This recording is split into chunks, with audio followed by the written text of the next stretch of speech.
Well, hello, my friends. Happy 4th of July. Today we're celebrating our 247th birthday of independence. And what a beautiful day it is here in eastern North Carolina.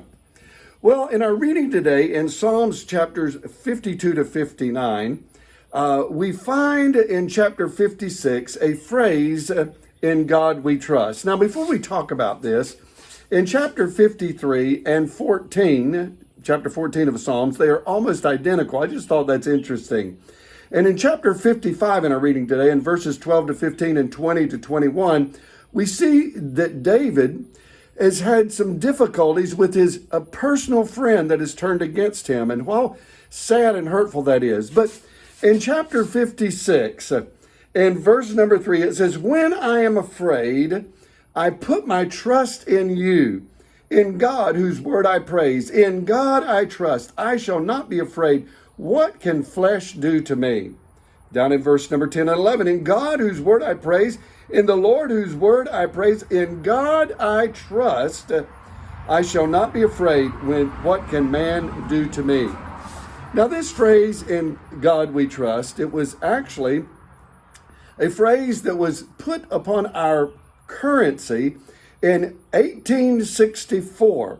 And also in 1956, President Dwight Eisenhower made it our national motto. Now, our nation was founded on biblical principles.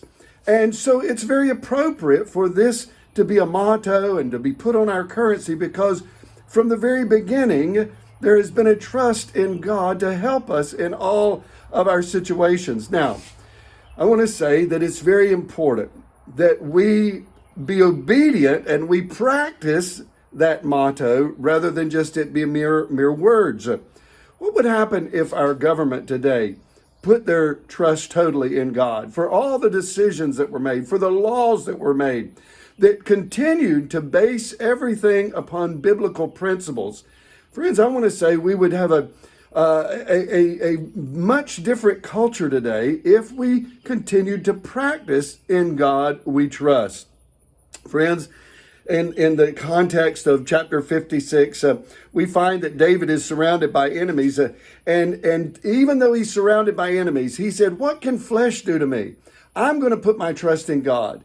And I say to you today, friends, no matter what's going on in your life, no matter what's going on politically or in our culture today, we must put our trust in God. So on this 4th of July, and on 247th birthday, let's make a new commitment: "In God we trust." God bless. Bye-bye.